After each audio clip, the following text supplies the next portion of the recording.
She's a force to be reckoned with. Yeah, she's one of a kind. Got that confidence and style. She's blowing your mind. With every step she takes, she's owning the scene.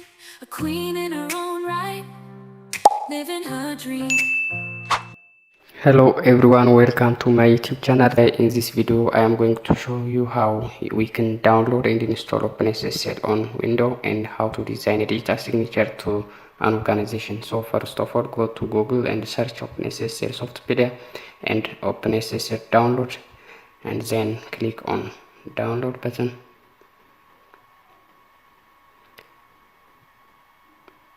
After waiting a while, it will automatically start to download. But since I have already downloaded it, so let me close it and go to local disk C and create a folder also called OpenSSL. Open it and copy and paste the download zip file, unzip it and open the bin folder. Copy all the contents of bin folder and paste in the OpenSSL folder.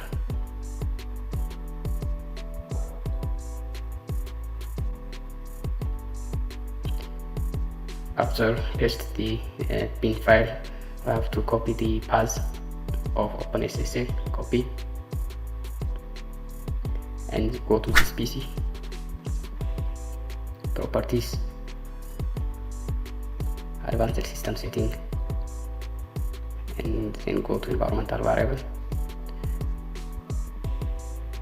Okay, go to the path and then open it. Go to new and we have to paste it, but since I have already given the path, so let me close it, cancel, and go to the user variable and new and give the name OpenSSL underscore conf, and at the bottom give c/OpenSSL/OpenSSL.cnf and say OK. Okay, we have successfully installed the OpenSSL in our computer. Say OK and leave it.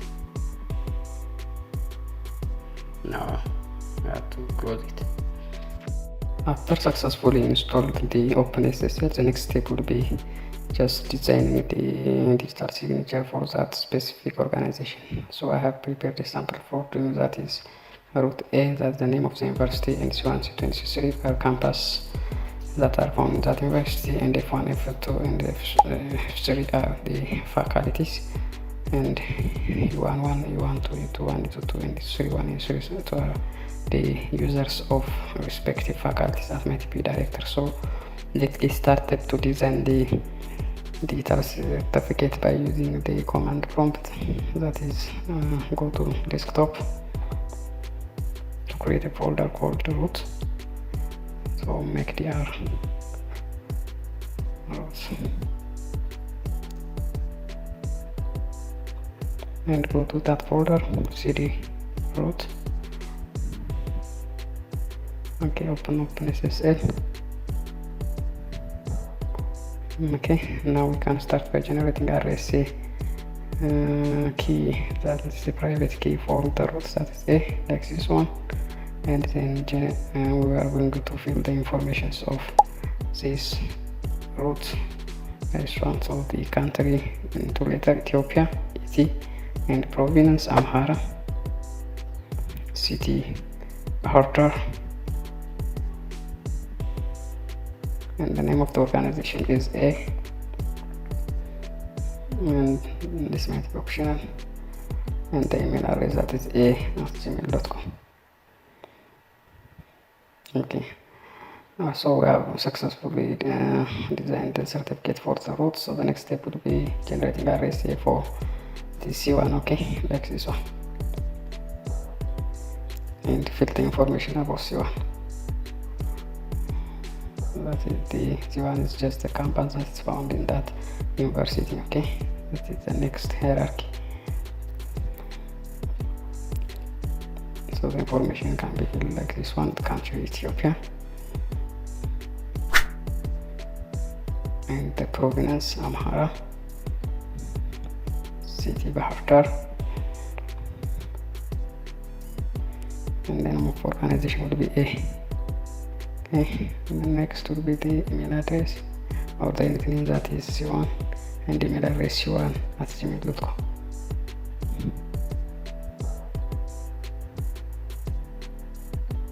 Okay, maybe challenge pattern, that is password 12345, and the organization A. So the next will be asking certification from the C1. Okay, so we'll ask this one because C1 is asking the certificate from the root A.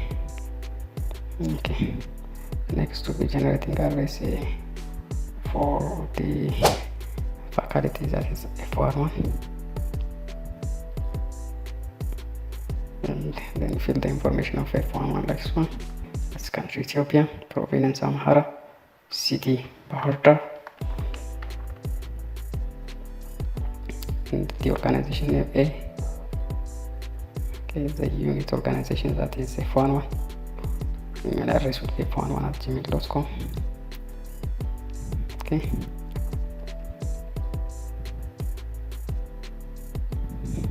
challenge password can be 1 up to 5, and the organization A. And the last would be generating the RSA key for the user, that is U11. Okay, we have then for A, for C1, for F1. So the next would be generating RSA. Okay, certificate. Okay, there must be certificate for F11, that is from C1. Okay, yeah. And the next would be just generating RSA for U11, that is the user of the faculty, like this one. And fill information of user 1, that is country Ethiopia, province Amhara, city Bahar Dar,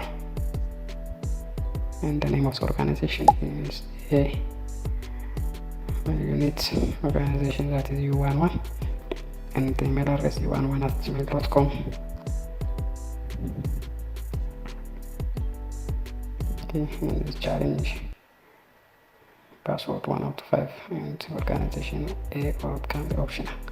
And the last will be asking certificate from F11, and we can finish all the other campus and faculties plus the users like this one. Okay, so now we can see the open folder of that, and we can see the RSA key of the root will be like this one. Okay, this is the private key for the root A.